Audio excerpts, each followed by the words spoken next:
Hola, ¿cómo están? Gusto en saludarles. Gracias por acompañarnos en este programa que le hemos titulado La Esperanza. Gracias por estar con nosotros en esta oportunidad. Bueno, queremos continuar con nuestro programa, con este capítulo que le hemos titulado La creación de Adán y de Eva. Anteriormente ustedes recordarán que estuvimos viendo la creación del lucero de la mañana. Una creación que también la consideramos como una creación especial. ¿Por qué? Porque Dios puso mucha hermosura en esa criatura. Él fue creado para glorificar a Dios. Él fue creado para estar delante de su gloria. Sin embargo, cuando estuvimos estudiando esta criatura, se nos dice de que se llenó de mucho orgullo y de mucho egoísmo. Él había sido creado con mucha hermosura y todos los demás le veían y admiraban cómo Dios lo había hecho como un ser tan especial, un ser tan hermoso, pero que lamentablemente se llenó de egoísmo, se llenó de orgullo y aunado a esto también de rebelión. Es decir, de que Dios finalmente encontró en él el pecado. Que entonces lo que hizo fue sacarlo del cielo, sacarlo de su presencia. ¿Por qué? Porque no podía estar allí delante de Dios, porque está la escritura que Dios no puede estar en contacto donde hay maldad, donde hay pecado. Bueno, esto fue la primera criatura especial, pero ahora queremos hablar de la segunda criatura especial y es la creación del hombre. ¿Por qué decimos que el hombre fue creado de manera especial? Fue creado de manera especial por cuanto que fue creado a imagen y semejanza de Dios. Quisiera que ustedes me acompañaran a ver un pasaje en la Biblia, en Génesis capítulo 1, versículo 26. Donde se nos dice que Dios hizo al hombre a su imagen. Dice, hagamos al hombre a nuestra imagen, conforme a nuestra semejanza, y señoree en los peces del mar, en las aves de los cielos, en las bestias, en toda la tierra, que señoree en todo animal que se arrastra. Y creó Dios, dice el versículo 27, y creó Dios al hombre a su imagen, a imagen de Dios lo creó, varón y hembra los creó. ¿Qué vemos aquí? Bueno, lo que vemos es que en el sexto día, después de que Dios había creado todas las cosas, se dice que Dios formó a el hombre y que lo formó del polvo de la tierra. Luego, después de que lo había formado, dice que Dios le dio soplo de vida, le dio vida a esa figura de barro. Y entonces a partir de ahí se le conoce como un ser viviente. Pero de la misma forma en que él fue creado, Adán, ahora Dios toma de él mismo, de la carne de Adán, toma para hacer la figura de la mujer. Esta mujer, su nombre sería llamada Eva. Tanto Adán y Eva en realidad eran diferentes a toda la creación, a todo lo que existía. ¿Y cuál es la razón de por qué eran diferentes? Porque fueron hechos a imagen y semejanza de Dios. Ahora, la gente se pregunta, pero ¿qué significa ser hecho a la imagen de Dios? ¿Cómo es la imagen de Dios? Porque hoy en día, dentro de las etnias, bueno, vemos tantas razas. Vemos a los mongoles, vemos a los latinos, vemos a los chinos y son diferentes uno de otro. Otros son de color, de gente de color, otros son blancos, otros hasta su rostro es amarillo. Entonces, ¿cuál es la imagen de Dios? Bueno, para responder a esta pregunta, la gente suele citar algunas características que se miran en el cuerpo humano y que se las atribuyen a Dios. Como por ejemplo, el hombre tiene intelecto, sentimiento y voluntad. Pero cuidado, esto del intelecto, sentimiento y voluntad primeramente lo encontramos en la persona de Dios. Es decir, que cuando Dios hizo al hombre y lo hizo a su imagen y semejanza, lo que realmente estaba sucediendo es que Dios le impartió de él intelecto, sentimiento y voluntad. El que Dios haya creado el hombre a su imagen realmente fue algo en que el hombre y la mujer pudiera decir, le distinguía de todo lo demás de la creación. En Génesis, en el capítulo 2, pero ahora en el versículo 7, nos da más información sobre esto que estamos hablando. Vea por favor lo que dice ese pasaje. Entonces Jehová, dice que Jehová Dios formó al hombre del polvo de la tierra y dice que sopló en su nariz aliento de vida. Y entonces el hombre se convirtió en un ser vivo. Ahora, nótese que en este versículo, que después de que el Señor formó el ser físico del hombre, es decir, del polvo de la tierra, Dios lo que hizo fue soplar aliento de vida. Y es a partir de allí que el hombre llega a ser un ser viviente. La palabra hebrea que aparece allí es la palabra nefis, traducido aquí como también alma viviente. Ahora, cuando nosotros hablamos del alma, el alma se refiere a la parte no física, ¿verdad? O no material de una persona. Algunas personas creen que también los animales tienen alma, y es cierto, porque se logra ver rasgos de emoción, sentimientos, los vemos cuando están tristes, cuando están alegres. Sin embargo, lo que el hombre posee es diferente a lo que los animales tienen. Dijimos hace un instante que cuando el Señor sopló aliento de vida, esto distinguió a el hombre a diferencia de la demás creación. Lo que significa realmente es que cuando el Señor sopló aliento de vida, Él lo que recibió prácticamente fue parte de la vida de Dios en Él. Y yo le tengo una noticia, esa parte es eterna.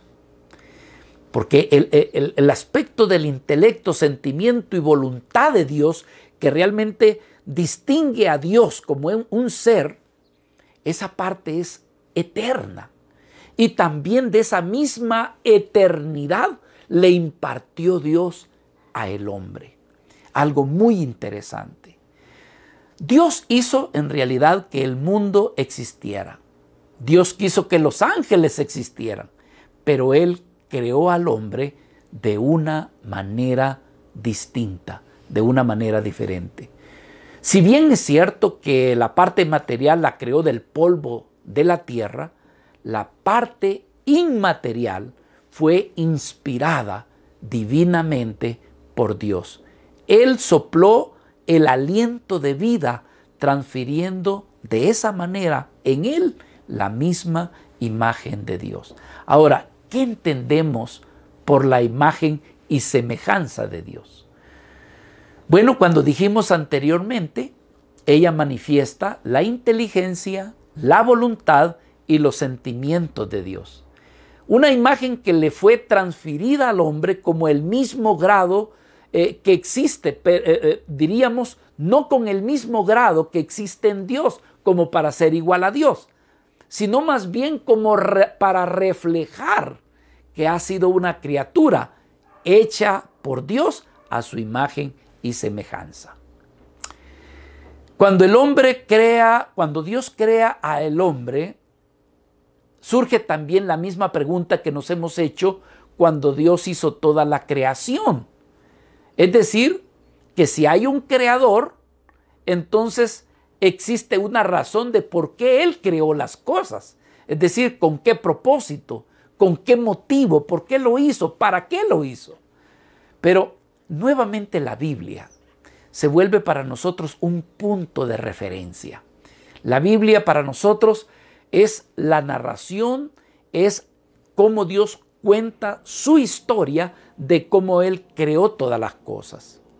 Y entonces encontramos en la Biblia que el hombre cuando fue creado con propósito. Quiero decirle que en la Biblia encontramos cantidad de versículos que nos reflejan, que nos muestran por qué fue creado todas las cosas. Y yo quise tomar solo unos cuantos versículos de los muchos que hay donde nos revela el por qué Dios creó a la humanidad. Ahora, quiero decirle algo. Esto es muy importante que usted le ponga atención. Porque más de alguien se pregunta, ¿por qué nací? ¿Para qué nací? Mi vida no tiene sentido. Parece ser que yo he venido como para sufrir o para no ser feliz en este mundo. Pero todo es porque no conocemos cuál es el propósito de por qué Dios nos ha creado. Estos versículos que a continuación veremos nos reflejan el propósito de Dios, de por qué Dios hizo a Adán y a Eva y de por qué Dios lo hizo a usted y me hizo a mí y todo lo demás de la creación.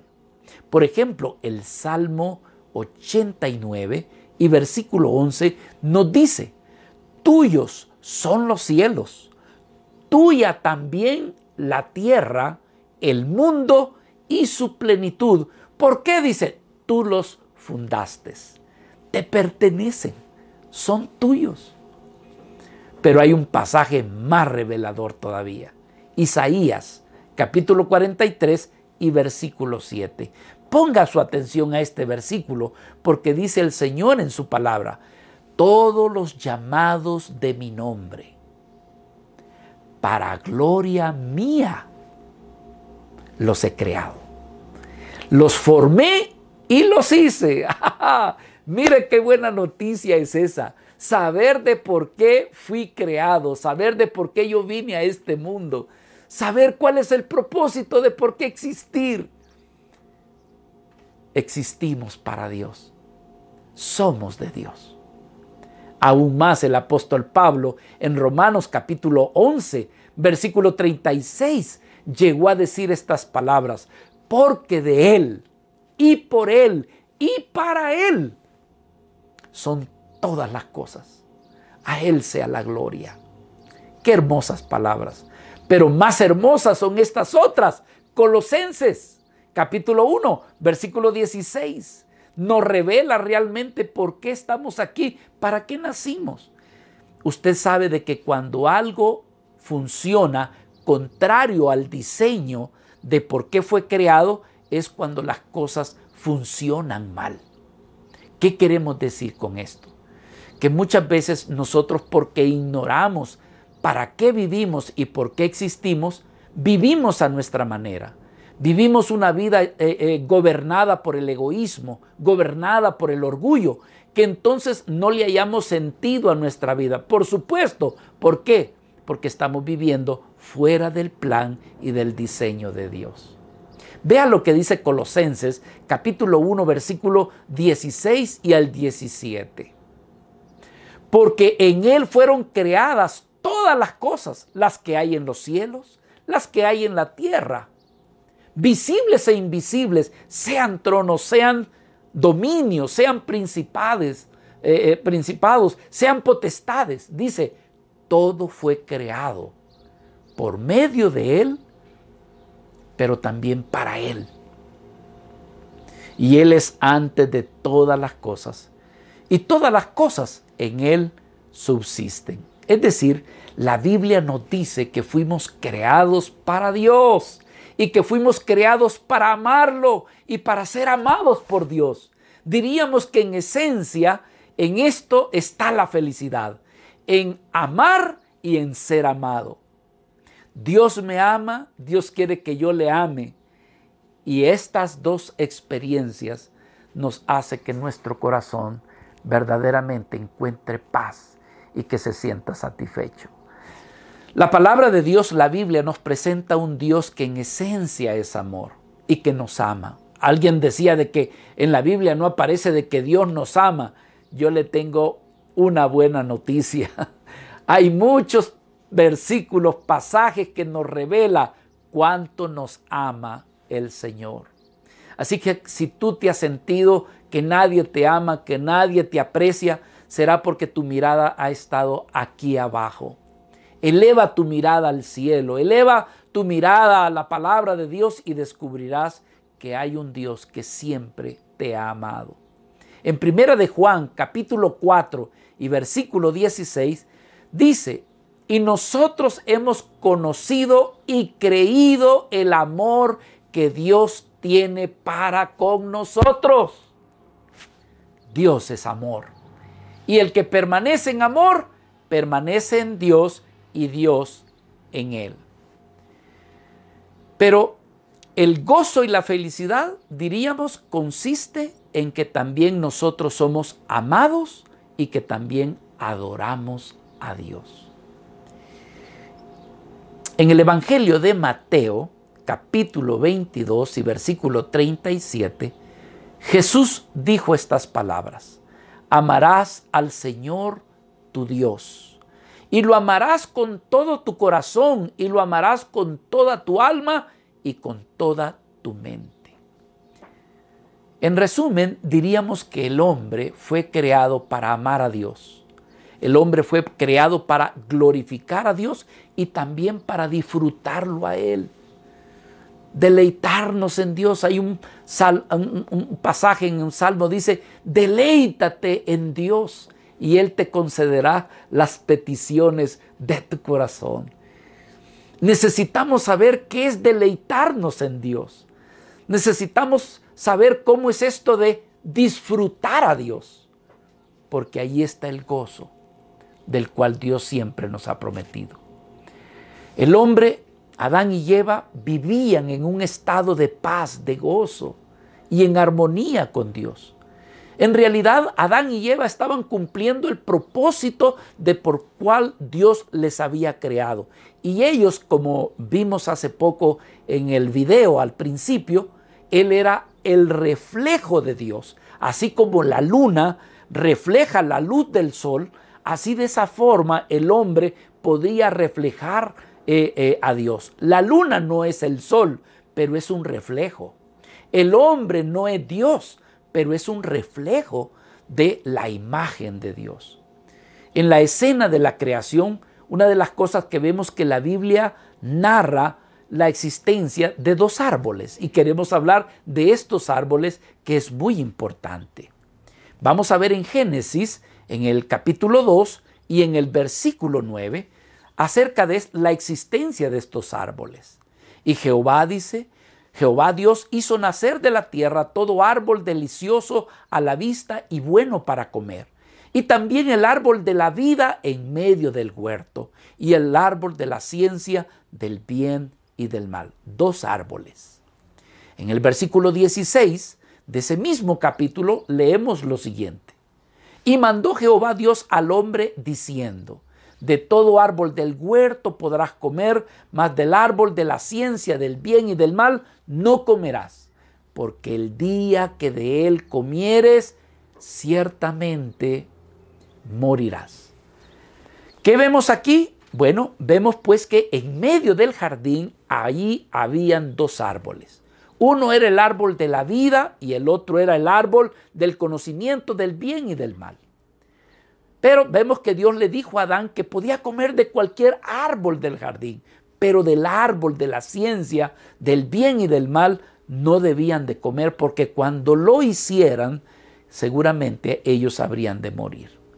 Algunos se han preguntado: pero ¿y qué significa el árbol de la ciencia, del bien y el mal? ¿Y el fruto? ¿Qué fruto es? Bueno, déjenme explicarle. Los eruditos de la Biblia, los estudiosos, los teólogos, durante muchos años, a lo largo de la historia, han considerado que el significado de estos dos árboles, que uno realmente representan, o que los dos representan dos formas de vida, dos formas diferentes de cómo el hombre se relaciona o se quiere relacionar con Dios. Se cree que el árbol del conocimiento del bien y del mal representa el intento del hombre de autorrealizarse o de relacionarse, si bien de una manera correcta con Dios, pero a través de sus propias fuerzas, de su propio esfuerzo, ¿verdad? De relacionarse con Dios, pero tratando de entender a Dios con su propio conocimiento. En otras palabras, tratando de hacer lo que es correcto a los ojos de Dios, pero con sus propias fuerzas. Entonces, la Biblia dice que el final de este enfoque prácticamente trae muerte. Sin embargo, los eruditos comentan y dicen que el árbol de la vida, según prácticamente, si queremos ser más subjetivos, el teólogo Juan Calvino, nos dice que el árbol de la vida es un recordatorio para el hombre, que es un recordatorio que el hombre no puede vivir por su propia capacidad, por su propio poder, sino que ha sido creado en dependencia de Dios y que su relación con Dios debe de estar basado en la bondad de Dios y que la vida prácticamente no está en él por sí mismo, sino que la vida que el hombre tiene procede en realidad de parte de Dios. Entonces, el árbol de la vida, decimos, representa el favor de la verdadera vida que fluye de Dios hacia el hombre. Un favor que nosotros no merecemos y que tampoco lo podemos ganar por nuestra propia fuerza o por nuestro propio intelecto, porque solamente podemos decir que lo recibimos y lo aceptamos con humildad y con acción de gracias, esa vida que Él nos imparte. Bueno, algo que también no tenemos que olvidar y es lo siguiente. Antes que Adán y Eva fueran creados, nosotros creemos que Satanás y sus ángeles ya estaban en la tierra. Cuando hablamos de los ángeles de Satanás, estamos hablando de los demonios. No olvidemos que él fue sacado del cielo por causa de que él no quiso vivir en los propósitos de Dios, no quiso cumplir el propósito por el cual él fue creado. Vimos también en el estudio anterior que Satanás, su nombre anterior, Lucero de la Mañana, se llenó de orgullo, se llenó de egoísmo y entonces ¿qué hubo en él? Rebelión. Entonces vimos que se levantó contra Dios, algo que Dios lo consideró como pecado. Es más, Jesús nos da testimonio de cómo es que Él vio caer del cielo a la tierra a Satanás. En el Evangelio de Lucas, en el capítulo 10 y versículo 18, Jesús dijo, veía a Satanás caer del cielo como un rayo. Satanás sabemos que es conocido como el adversario y como el enemigo de Dios. Él desea que nada de lo que ha sido creado glorifique a Dios. Por lo tanto, ¿qué es lo que hace Satanás? Él dirige su mirada malintencionada al hombre. La pregunta es, ¿por qué al hombre? Porque es quien más refleja la imagen y semejanza de Dios. Un día, en el huerto del Edén, que era un lugar preparado por Dios para el hombre, allí en ese lugar estaban los dos árboles, tanto el de la ciencia del bien y del mal y el árbol de la vida. Pero en ese lugar de repente apareció Satanás en la figura de una serpiente. Esto lo leemos de manera clara en el capítulo 3 de Génesis. Génesis capítulo 3, versículo del 1 al 6. Dice, pero la serpiente era astuta más que todos los animales del campo. Dice, la cual le dijo a la mujer, con que Dios os ha dicho, no comáis de todo árbol del huerto. Y la mujer respondió a la serpiente, del fruto de los árboles del huerto podemos comer, pero del fruto del árbol que está en medio del huerto, dijo Dios, no comeréis de él, ni lo tocaréis para que no muráis. Entonces la serpiente le dijo a la mujer, no moriréis, sino sabe Dios que el día que comáis de él, serán abiertos vuestros ojos y seréis como Dios, sabiendo el bien y el mal. Y vio la mujer que el árbol era bueno para comer y que era agradable a los ojos y árbol codiciable para alcanzar la sabiduría. Y dice la Escritura que tomó de su fruto y comió y dio también, dice, a su marido, el cual comió así como ella. ¿Qué hizo Satanás? Satanás logró que Adán y Eva desobedecieran y que también participaran del pecado. Al hacerlo, Adán y Eva descubrieron algo que nunca lo habían experimentado. el temor invadió sus corazones. Experimentaron pena, experimentaron vergüenza. Y lo peor de todo esto es que el egoísmo y el orgullo se apoderó de ellos, trayendo como consecuencia la muerte a sus vidas. Es decir, que Satanás logró inyectar, al desobedecer, el hombre logró inyectar de su naturaleza, de su desobediencia, de su orgullo, de su egoísmo, lo inyectó al hombre, y al hacerlo de esta manera también le inyectó de la muerte. Exteriormente, al verse el uno con el otro, ellos experimentaron desnudez. Adán y Eva experimentaron que estaban desnudos, se vieron descubiertos. ¿Pero qué era esto?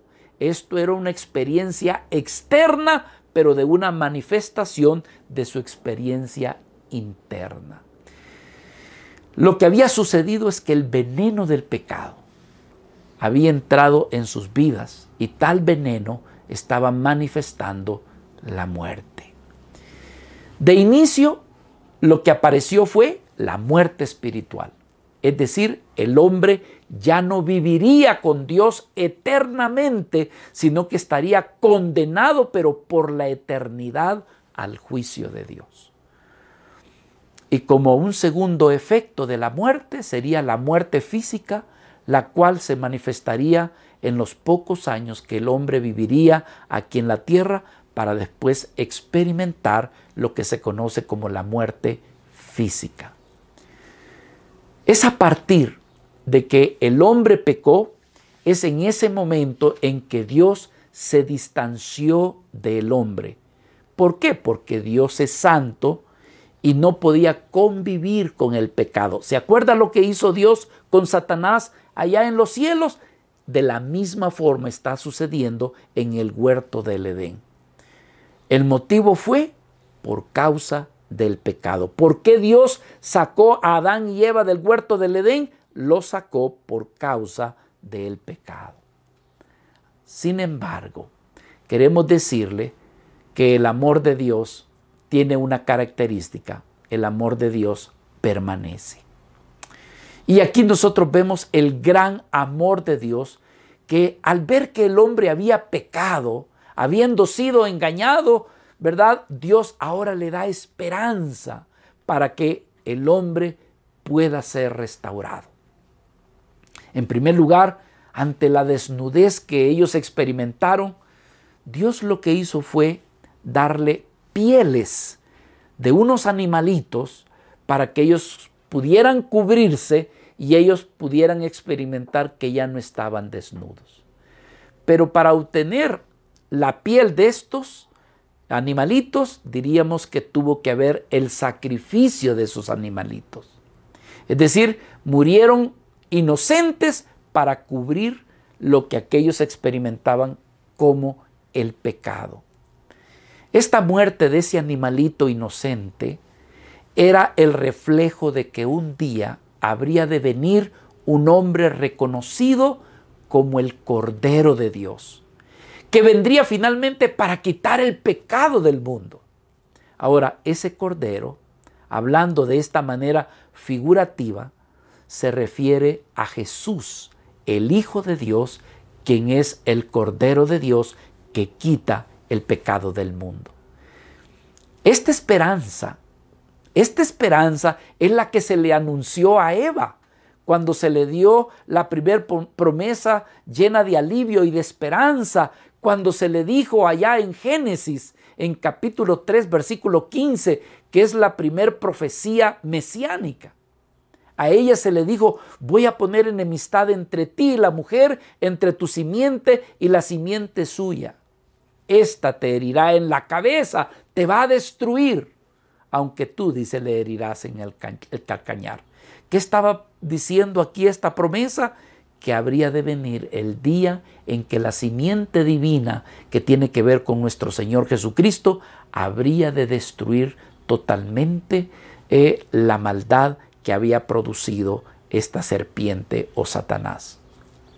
Quiero decirles que hoy en día usted y yo podemos alcanzar esta promesa que Dios nos dio y que se la dio a Eva, pero que también la podemos alcanzar nosotros cuando nosotros creemos y tenemos fe en Jesucristo, el Cordero de Dios.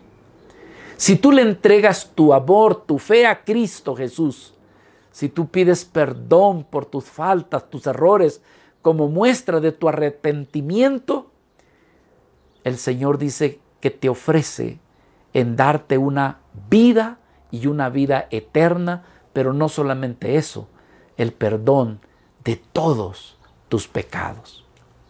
Quiero ver con ustedes un versículo lleno de esperanza y lleno del amor de Dios. En Primera de Juan, capítulo 5, versículo 11, nos habla que en Cristo está la vida.